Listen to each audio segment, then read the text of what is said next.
inspiring to see a young person. I'm very happy to have the amazing speakers here today. We stand at a very pinnacle point in humanity where we can actually change or at least mitigate what we're going to do. While I believe there will be movement on climate change, while I believe in Paris there will be measures to tackle climate change, my worry is that they won't be enough and they won't come soon enough. It is a government-controlled, politically managed. Thank you. Absolutely spot on. I couldn't put it better. I really couldn't. I often get asked, to speak about the planet in peril. You know, the planet is not in peril. The planet's been here 4.5 billion years and likely to be here another 4.5 billion years. It's us. For many years, the Arctic was known politically as the ice curtain. There was literally sheets and sheets of sea ice between Russia and America. That ice has now more or less melted. It's not just about whether we need to act. It's about whether the world leaders will listen to us.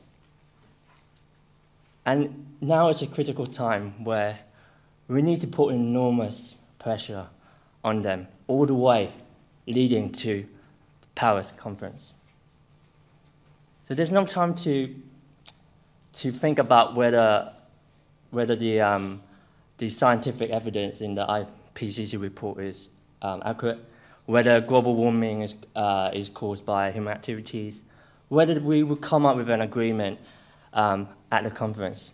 Because when it's too late, it's the poorest people from the poorest country who are the most vulnerable. So let's come together on the 29th of November at the Marsh in London. Let's ensure that our voices are heard.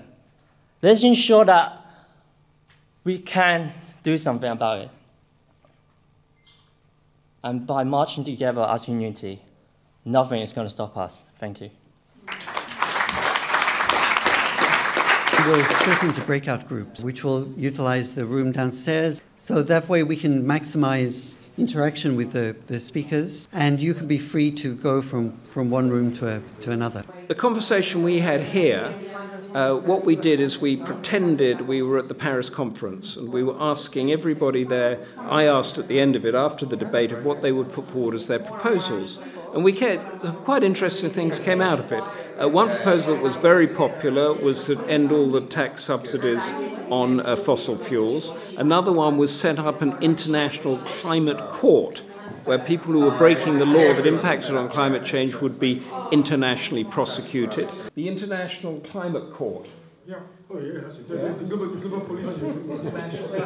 There was an idea that in all international development projects or funding to a country, there would be a separate climate fund that would help people like that. And then it went right down to basic development issues about educating people, microfinancing, and another issue is everybody must take responsibility for their own destiny. You deal with the people who have been affected and deal with the policymakers. If you do both at the same time. It's hypocritical not to do both. Not only the poorer people will suffer, but even the rich people will suffer too.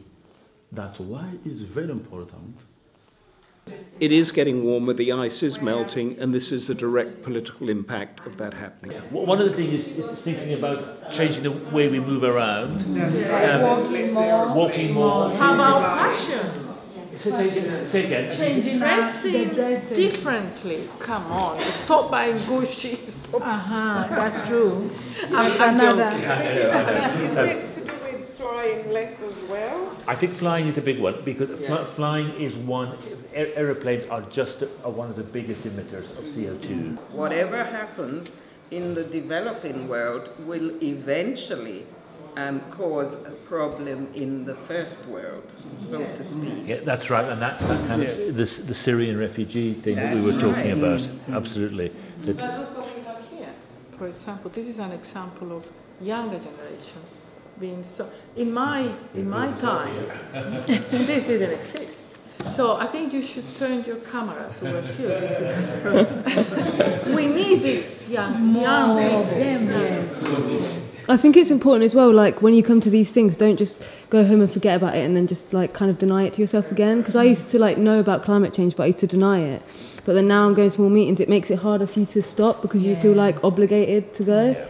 So I think it's important to keep pushing yourself, and if you haven't got time, sign petitions and do stuff online, like that kind of. Absolutely. Nothing is given.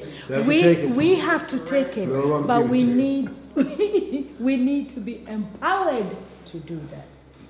By whom? By yourself. By ourselves. If we are really serious about doing something for climate change, why is it okay to say no against fossil fuels, which is, yes, we have to, but when I ask people, well, what about minerals? Yeah, but we need the energy. I says, hold on a second, we've completely screwed up someone else's backyard in Africa, displaced them, and then we're still saying we need the energy? The time in this building is over, and the time of the formal structure is over. That doesn't stop the conversation, but it does allow people to move if they want to move and say the doors are open, the event is closed, but I'm sure there is an aftermath going on and will go on for God knows how long. But thank you for your contribution.